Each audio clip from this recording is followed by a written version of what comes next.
Hey, let's talk about how to structure those summer days at home. You've got a lot of hours ahead of you, so let's talk about a way that it could go smoothly, especially for your child who likes to know what's coming next. All right, so when you think about the beginning of the day, there's a couple of common tripping points that parents have with their kids. The first one is if you want to sleep in and your child is up before you, you are going to be tempted to let them do screen time. But what we know is that if kids start off the day with screen time, it makes their ability to transition and tolerate you asking them to do something different much more difficult. So the first category that you can set up for your child first thing in the morning would be that they get free time, not screen time. So there's a lot of things you can do, like having the docking station in your room, or for kids who are really impulsive, you could even put the screens in a suitcase with a lock on it until you wake up, knowing that if they wake you up before the designated time, so maybe that's 7 or 8 or I mean, it's probably not going to be much later than that, but you could say that if your child tries to wake you up before the designated wake up time for you, then they start losing some of the screen time that they're going to get for the day. So consider that with structuring the first part of the day. Make sure that you set that up with your child, that they have free time. Hey Jen, great to see you. The second thing is make sure that they're getting some food in their belly. So that might not happen until you wake up. So the second category to build into your summer day is breakfast. And then after that, it works really well to get kids out the door. So if you have errands or a play date or just outside at your own home, that's a really good next category to get their body moving and start getting some of that energy out, because we all know that kids have a lot of energy. So we don't want to wait until too late in the day to have them go outside. If you wait until something like after lunch, there's going to be all this like undigested energy built up inside of them. So if you ask them to do a chore or come and eat lunch, they're going to be more likely to dig in their heels, or for some kids even have a meltdown because they just haven't been able to move their bodies, which is important for their sensory and motor system. All right, so we've got first thing in the morning, free time. Second thing is breakfast. Third thing is getting outside, whatever that looks like for you. Now, please notice before we move on, I'm not giving you specific time frames for these categories. On a summer day, it does not have to be scheduled down to the minute. And that's probably really good news for you. Unless you're the person who likes to travel and you have like your itinerary totally mapped out, then of course you could put time frames on this if you're really good at that. But to a lot of parents, that feels really overwhelming. So just know these can be broad categories to create a rhythm on those longer summer days.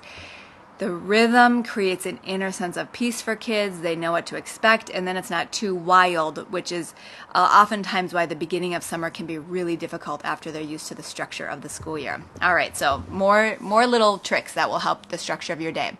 Then you want to move from your outside time to lunchtime, of course. So making sure we're scheduling rhythmic times for kids to be eating so that they're whole system can process when they're going to get more energy instead of getting too low. So there's all these blood sugar up and downs. So if you eat really inconsistently and you're like, oh, I'm sorry, we have to get a snack right now, we're not ready to eat yet, it just creates that kind of internal irritation for a child who has strong metabolism or a strong desire to do their own thing. We want them to be able to predict it so their body starts doing some of the work, like, I'm actually hungry right now, and oh, it's not time to eat right now, I'm not that hungry. Let's see. Okay, so then after lunchtime, of course, comes quiet time. The thing about summer and the high energy and the heat on some of our really hot days is that it can create a chemical shift in the body where, you know how you feel irritable when it's really hot outside? Even though kids are running around playing or enjoying reading a book in the shade or playing in water, that irritation still builds up, and not because they're not having a good time, but because the heat creates the sense of not necessarily exactly stress in the brain, but it just creates this sense of not being able to feel really calm and grounded in the body. So in the summertime, we want to make sure there's always a category where there's some sort of downtime. Of course, if you have a little kid, this looks like a nap. If you don't have a little kid, this absolutely looks like some structured quiet time, and you set up boundaries around that. Maybe it's 10 minutes, preferably it's 30 or more. All right.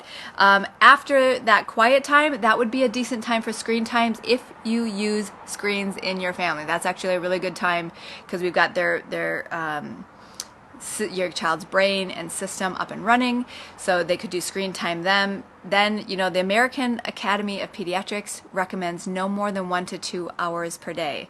So think about that screen time schedule. Now, I do not underappreciate your need to get things done when your kids are at home.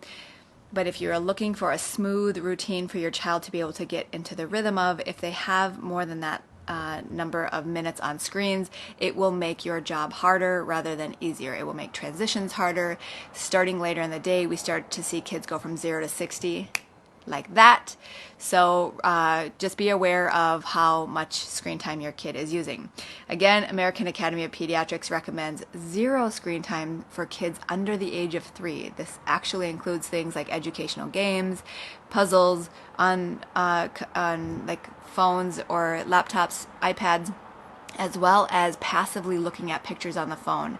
There is a chemical reaction in the brain that is similar to the very primitive fight or flight stress response, which makes kids who are little and have lots of energy and their brain is still developing, it can actually inhibit the development of their self-control, and that emotional coping skill can stay immature longer. And not like immature as if that's a bad thing, but knowing that the process of development is maturing and we want to help that along instead of putting obstacles in the way that can slow that down. Am I right? Okay, let's keep talking. So first thing in the morning, free time, breakfast time, outside time, lunchtime and quiet time, then some screen time, and then it's back for outdoor time. So we want to balance all that out by getting kids some more movement, some more outside time. Again, good time for play dates, errands again, going out and doing something fun, hop on over to the zoo. After the outside time, of course, it's dinner, so making sure that food is happening on a pretty rhythmic schedule. After dinner, it can be something like free time, where they're not relying on you. I really like to call out that when it is free time at home, that does not mean that my parent has to play with me the whole time. So you can word that and structure that in a way that is not entirely dependent on you.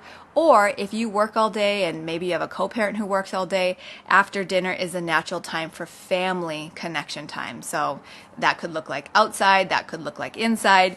And then finally after that, you always want to have your wind down routine. Now, if I were to ask you, what do you think is the hardest routine for you to stick to in the summertime? And your choices were getting kids to the table, waking them up in the morning, and then getting them out the door, or bedtime, what would you say? A lot of families, I know that's a hard question.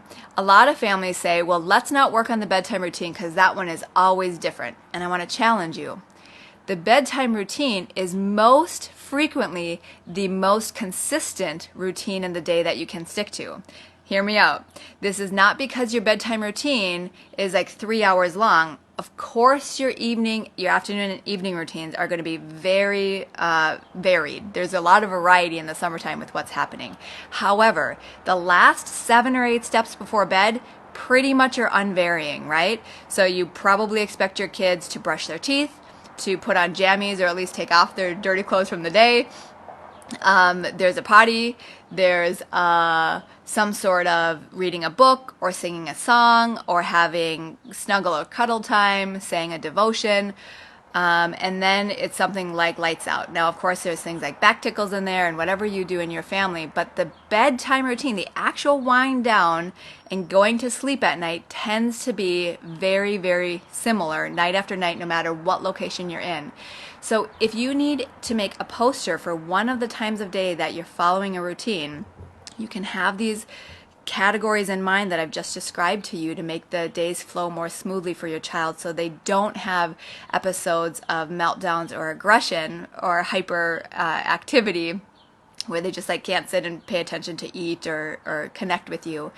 You can make a general category poster around that, but you could also make one for the wind down routine so that you're helping your child after a long, varied day get into this rhythm that their brain and their heart and their body can really predict, so that you get some space at the end of the day because your child will conk into bed exhausted. So I hope that you like these tips on how to structure your summer day. Leave a comment as far as what has worked for you or what you think you're going to try. I hope that this was helpful, and have a beautiful, warm summer day today with your child.